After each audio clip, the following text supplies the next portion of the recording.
Welcome to Built to Go, a van life podcast. I'm your host, Jeff Wagg, coming to you from the College of Curiosity. This time it's episode 91, and I'm out here where I didn't expect to be, and I will explain in this episode. We're going to talk about why you might want a van versus an RV, or an RV versus a van, a product review of the MyJo manual Keurig device. We're going to talk about how to get yourself out of trouble when you break down, foreshadowing, and we're going to talk about a place to visit where you can float on water in your van.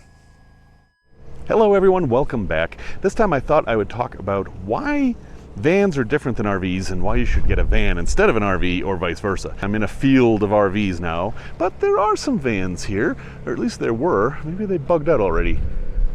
Oh yeah, there's a nice van over there. I'm at a dark sky event. It's not very dark right now, but these people came here to do astronomy in Colorado. It's called the Rocky Mountain Star Stare, and I talked about the fact that I was heading here last week. Well, now I'm here, and they're hanging out in RVs. The gentleman over here has his generator running, and it's fine, that's allowed here. And this is dry camping. So, why is everyone here in an RV? Why aren't folks in vans? There's a number of reasons why you would want an RV over a van. First off is you can just buy them. You can just go buy an RV. It comes with a manual, it comes with help, it comes with support. You can go have it repaired places. RVs are a known quantity. People are comfortable with them. And out here in Colorado, RVs are pretty common. Lots of people have RVs. So it's just the thing that people would automatically think of if they were campers. They would go to a campground and maybe they brought a tent and a pickup truck, and what they saw was RVs, and they thought, well, we should get an RV. The van folks are a little different. Maybe they already have a van, or maybe they've got caught up in the van life movement, whatever, and they've decided that, yeah, I want to do a van. Two main reasons for going with a van. Number one, cost. You can build out a van for very, very little money. And yeah, it'll be essentially a rolling tent, but there's nothing wrong with that.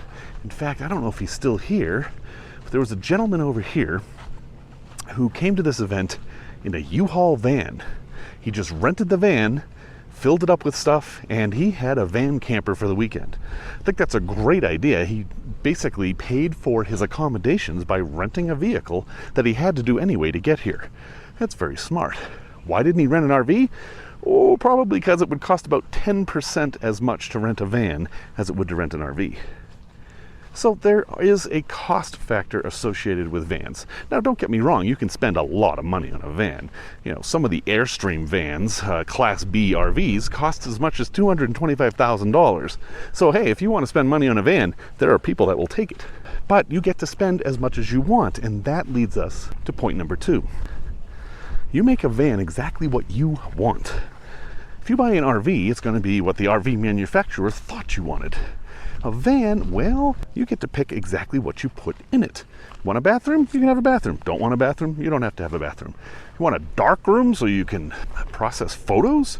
Not that I've ever seen that in a van, but yeah, you can have that. Do you want to sharpen ice skates in your van? You can have that too. I haven't seen anyone do that either, but heck, I did see a guy who made horseshoes in his van. He was a farrier, and his van was an old Chevy, and behind the driver's seat he had a bed, but behind that he had a forge, and he would actually alter horseshoes and then shoe the horses right out of the back of his van. He couldn't have done that in an RV, at least not without heavily modifying it, and at that point, why not just have a van? And another thing about vans is that they're smaller. And while people, when they're speccing out their dream van, are often looking at the longest, extended, tallest, biggest vans they can possibly get, there's a lot to be said for having a smaller van. You can go more places. You can park more easily. It's really hard to park most RVs. It's only the very smallest of RVs that will fit in a normal parking space. I haven't seen any RVs here that would park in a normal parking space. And of course, there's the stealth factor. My last van was pretty stealth. You can make a van pretty stealth. There is no such thing as a stealth RV. It isn't a thing. And there is a community aspect to things as well. RV people and van people, well, sometimes they're a bit different. There's tons of overlap and there are no rules. But RV people tend to like to go to campgrounds and enjoy the environment of campgrounds. They like the kind of pop-up neighborhood that they've created. They're friendly with their neighbors, their kids play together. It's a fun time for them. And van people can do that too, but van people also tend to want to be alone a lot of the time, or want to be with other people who have built out vans. Van people tend to come in different groups as well. You've got the younger van people and you've got the older van people, and they mix, but not always. RVers tend to be either families or retired people. You will find a lot fewer families in vans simply because there isn't as much space. Sure, you'll find families of 6 in a van. I don't know how they do it, but they do. But you're much more likely to see them in a bunkhouse trailer. So if you're listening to this or watching this, you are a van person, most likely. But when should you consider an RV? Well, if you have a lot of people, an RV does make more sense. I mean, sure, you can build out a bunkhouse yourself. You can add cots and all that. But the extra space of an RV, the extra width, makes a huge difference when you have a family. And I would recommend that if you have more than 2 kids, or 2 kids and some dogs, take a look at RVs. You can get a Class C. It'll be a van front and it'll be an RV back, and you'll get some of the van-like feel to that, but you're going to be much happier with the space. And then if you're in an RV but you're afraid to drive it anywhere because it's so big and it's so hard to park and it gets such crappy gas mileage, well, why not consider a van? This is especially true if it's just you, or if it's just you and a partner. A van might actually fit your lifestyle better. Imagine being able to park at the front row at the supermarket rather than just all the way out, where you're out there in the boonies by the dumpsters and the pallets of recycled cardboard. No, you get to park wherever you want if you have a van. And imagine being able to take your rig into the dealer or into, say, a Jiffy Lube and then being able to deal with it. Most RVs you can't take to Jiffy Lube because they won't fit in the bays. So, again, there are pros and cons to both. But if you're considering van life, take a moment to see why you want a van instead of an RV. Okay, there are aesthetic things, there are cultural things, there is an RV vibe and there is a van vibe, and they're different, and you're probably attracted to the van vibe. I get that. But at a practical level, there are times when an RV will make more sense than a van. And obviously, there are times when the opposite is true. Tech Talk. Do you want a microwave in your van? So I was of the mind that no, you don't want a microwave in your van because they use up a lot of space and they use up a lot of power.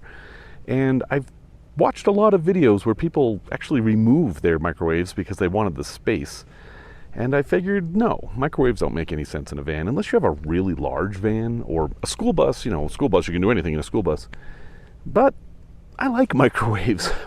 When I'm in the condo, I cook a lot in the microwave, and they're very convenient. You can do things with them that aren't expected, like you can warm up washcloths and things like that. So they're not only for cooking. And I thought, well, I'm going to build out this ambulance a little bit different than my last van. I'm going to have a bigger battery, and I put in a 2,000 watt pure sine inverter, so why not have a microwave? Well, now that I've actually done a trip with a microwave, I can give you the story of what it's like to travel with a microwave. So even though I have a 200 amp hour lithium battery and I have a 2,000 watt pure sine inverter, the microwave, which is 900 watts output, that's output, is still kind of a burden. Now, microwave ovens have an output rating, and that's what you'll see when you're shopping for them. It'll say 900 watts, 1,000 watts, 1,100 watts, whatever, but they use a lot more power than that. They use maybe 25, 50% more power than that, especially on starting up. So my 2,000 watt inverter should be able to handle it with no problem. But I find that if my battery is a little bit low, the voltage drop is enough that the inverter doesn't like it, and it starts beeping and it starts turning off and turning on, and ultimately it still cooks my food, but it's kind of an obnoxious sound. If I use the microwave when I have some solar coming in, or when I'm driving, not really driving, but when I have the engine running, then it's not so bad. Then I've got that extra voltage coming in, and that kind of offsets it. Now, they do make a 600 watt. If you look on Amazon, there's a commercial chef 600 watt microwave. Honestly, I think that is probably the best microwave for van life folks because it uses the least amount of power. And Don't get fooled into thinking that, oh, I'll just put it on medium and use half power. That isn't how microwaves work. They do a thing called time slicing, which is they're on full blast and then off and then on and off. That's how they work. I have a whole video about this on YouTube. So yeah, I do like having it. I like being able to make popcorn. I've used it to warm up washcloths for kind of a sponge bath situation. I've used it to cook some frozen food. I've got a big freezer now.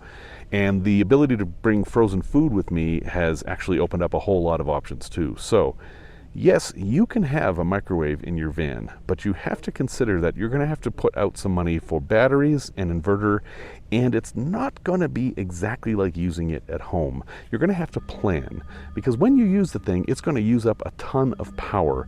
And say in the morning before the solars come on, that is not the best time. Product review. Hey, I'm inside the van and it's a mess, but I can have coffee in the morning, and that's what I like to do. Now, if you've been following for a long time, you know that my coffee of choice is, yes, Starbucks Instant. And I know many of you have frowned upon me for that, but I have upgraded the game. I am now making coffee in something you hate even more. That's right, I am now making Keurig coffee in my van. But wait, it's a little different. I'm using a product called the MyJo, and it is a manual Keurig device. It uses the Keurig pods, you fill it with hot water, and it has a hand pump that will pressurize the hot water to go through the coffee pods, which is really all a Keurig does. And it makes a decent cup of coffee. You can put whatever pod you want in there, it's very easy to clean up, and I really think this thing works pretty well. It's about $30, I'll have a link in the show notes, of course. And hey, if you are the kind of person who wants to switch out what kind of coffee they have during the day, or maybe you are with other people and one person wants decaf and one person wants hazelnut or whatever, the Keurig has always been a great solution for that. But I know what you're thinking. You're thinking, oh no, those plastic pods, they're going to destroy the world. Well, guess what? It comes with a little coffee basket, so you don't have to use the plastic pods. You can just fill it with coffee, this little thingy, and then use that, and you get the same kind of coffee. The only drawback is that you then have to clean that little thing out. It's another easy way to make coffee in the van. Is it as good as an AeroPress? I don't know, I've never actually tried an AeroPress, but it's a whole lot cheaper, and it's kind of the same idea. So again, the link is in the show notes. I know not everyone likes Keurig coffee, but hey, for me, it works pretty well, and this is just another option you have to get your cup of Morning Joe.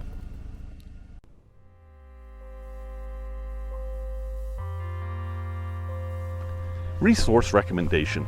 I've talked about this before, and I'm going to keep talking about it because it is my #1 go-to app for finding interesting stuff to do anywhere, and it's Roadside America. Roadside America is a website that's free. You can search on it, and they list every weird, unusual roadside attraction, ostensibly, everywhere in the United States and most of Canada. And they have a great combination of crowdsourcing and professionally reviewed things. I find all kinds of interesting things with Roadside America. Now, I have the app. The app is not free. In fact, the app is kind of expensive. When you download the app, you pay, I think it's $2.99, and then you unlock a region, and then you can see everything in that region. But if you want to do the whole US, which for somebody who's driving around like I am, you definitely want, it costs about $10. But it's oh so worth it. You can keep track of the sites you visit, you can add your own photos and commentary and stuff, and the guys who run the Roadside America site, who actually used to have a TV show, they're actually pretty friendly. They're very happy to have your contributions and talk with you and stuff. So if you are traveling somewhere, it doesn't matter how boring it is, and you're looking for something to do, check Roadside America. And if you use it a lot, go ahead and get the app. It's a lot more convenient. Yes, there are other sites like Atlas Obscura that do this, but this is different. It's nice, it's quick, it's more inclusive, and I absolutely love it. A place to visit. I'm in a place to visit right now. I'm in a field in Gardner, Colorado, but the place I want to talk about today, it's actually two places. It's in Brookfield, Vermont. And this is right off of I-89, the big interstate, one of two big interstates in the state, and it's called the Floating Bridge. And you might ask, why is it called the floating bridge? And I will answer, because it's a bridge that floats. Now for years, I mean, this thing's been there forever. It's a big pond, and they wanted to get from one side to the other without having to go around in the marshy areas. So they built a bridge across it. And the easiest, simplest way to build a bridge across a pond for them was to make it float. So they put all these barrels in and then built planks across it, and they had their floating bridge. And they would walk across it, and then eventually they would take their horses across it, and then their wagons, and then their automobiles. Now, when I first went across this bridge about 2004, it was an interesting experience because the floating was, well, maybe not perfect. In fact, driving across in my F-150 that I had at the time, I remember my bumpers getting wet because the bridge would sink as you went across it. Well, that sinking got to be a little too severe, so they closed the bridge for vehicle traffic, and then people were just walking across. But it was such a beloved landmark that they actually just reopened it again for vehicular traffic. Now, I haven't been there, but I have been told that the bridge now floats up quite high and that you can drive across and be completely dry. And the bridge doesn't actually go anywhere. It just dead ends on the other side of the pond. But if you're ever in Vermont, I think it's probably worth a stop. I mean, it's kind of a unique thing to drive across a floating bridge. But wait, there's more. If you act now, you can also see a truly bizarre thing that should be and is actually in Roadside America. In fact, I will link the Roadside America link to this thing in the description. And, well, it's a dock. And they're not that uncommon in Vermont, except this dock is on a hill nowhere near any water. You drive up this hill, and when you look to the right, you see a complete dock with a life preserver and some fishing rods hanging on it and a pier, and then off the side is a fishing boat. It looks exactly like you would expect to see maybe on the Massachusetts shore, except it's in Vermont on a hill and there's no water. And I imagine in the winter, it actually looks like there is water. I don't know who built this. I don't know why they built it. It's on private property, so you can't just go wander about there. But it is absolutely great for a photo, and it's certainly something worth driving by if you're in the area. Again, this is right off of I-89. If you're driving through Vermont, you're probably going to be I-89. Take a half hour or an hour and go check these things out. They're pretty cool. Another bonus, if you look very carefully by the boat and the dock, you'll see a golf course hole. Just one. It's a one-hole golf course. Clearly somebody living in that area is really enjoying their life.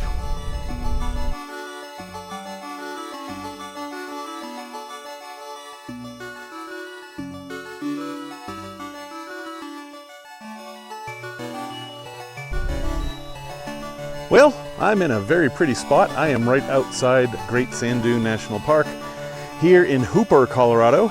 There's some strange structure over there. But I'm kind of not really here. Let me explain. I mean, I'm here, but, well, I'm broke down. Yeah, all right, so here I am. I'm in the middle of being broken down, and I'm going to do a podcast because why the heck not? I don't know how I'm going to solve this. I don't know how I'm going to get home or get to my next destination, which is supposed to be Colorado Springs.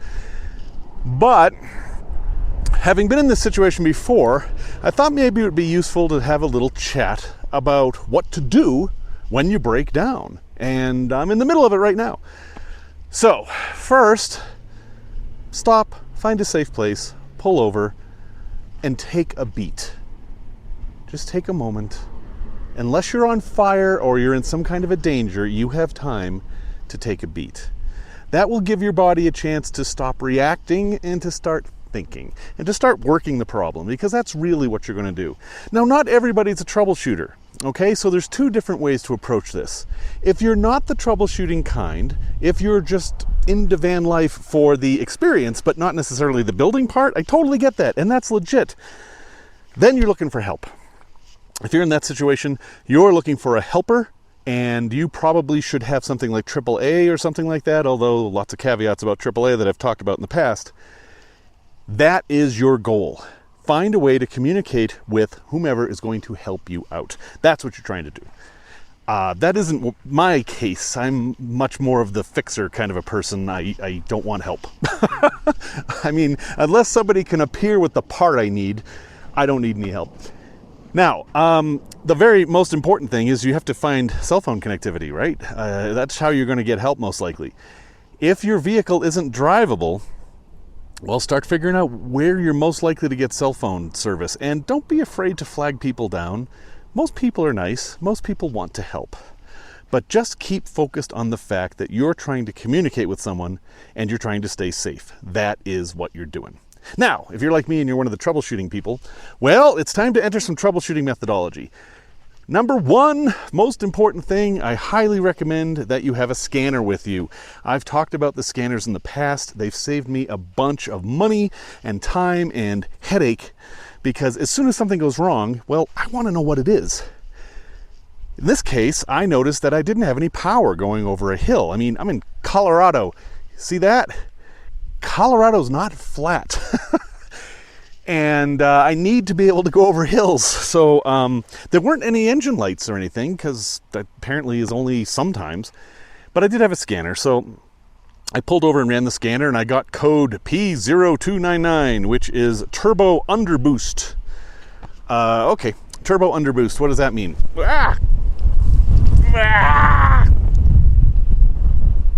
Sorry, small sandstorm. Van life is great. Anyway,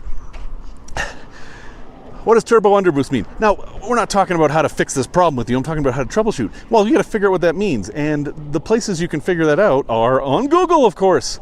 If you Google any engine code, it's going to come up and tell you what the problem is. You're going to have to sort through stuff and you're going to have to find your vehicle. And then what I like to do is take that and go to YouTube where you can see people working on the problem. Now, in my case, that code means that basically the turbo's leaking somewhere. It's leaking air, exhaust gases. It's leaking pressure. It's not leaking oil. It's not leaking anything bad. And it could be a simple fix. So I spent probably half an hour just watching YouTube videos about how the turbo system works. And then I picked out the things that were the easiest candidates. Now, if the turbo's blown, which is like a $2,500 part, I'm screwed. I'm just screwed. I'm hundreds of miles from the nearest Mercedes-Benz dealer. There's nothing I can do. But rather than dwell on that, I started to look at the things that I could fix. And there's a number of hoses that could have been burst, and there's a resonator that could have cracked. That stuff I could deal with. And as it turned out, when I crawled under the van, I saw a very easy to get at hose that had separated from its coupler. And in fact, that's what my problem was. And I know it is because when I start driving, I can hear this big hiss of air that I've never heard before. And the faster I go, it goes like that. And that's the turbo gases escaping from this hose. And then the engine, and this is the problem I'm having right now, is that the engine will detect that and then go into limp mode. And that means I can't travel at highway speeds. I really can't go over mountains at all. And I've got to figure out what I'm going to do about that right now. And I don't know. I stopped to do a podcast because one of the most important things about troubleshooting or anything is just don't panic. I mean, think about it. Okay, here I am. I am out here in the middle of nowhere, but I've got a van with me that has like 3 weeks of supply of food and water and a bed and entertainment. I even have cell phone service. I mean, if I had to sit here for a week and wait for a UPS truck, I'd be okay. I really don't want to do that. But if I had to, I'd be fine. Don't panic. Treat it like an adventure. And you stop and make a blog post about it. Stop and be mindful. It's not the right word. Be present in the moment of the problem. Yeah, you want to get that problem over with. You want to solve it. But when you're in the moment of the problem, it's kind of a rarefied state. And it can be a little bit enjoyable being in that state of not knowing whether you're going to be back on the road in 5 minutes or this is just the very beginning of a whole TV mini-series of adventures. What's it going to be for me? I don't know, but you will as soon as I do. Well, thanks everyone for watching or listening to episode 91. I really appreciate it, and I really appreciate the feedback I've gotten. I'm going to keep trying to incorporate that and make this a better product and give you what you want. Music, as always, is by Simon Wagg. And until next time, remember the words of that anonymous poet. Anonymous. The trouble with trouble is that it always starts out as fun.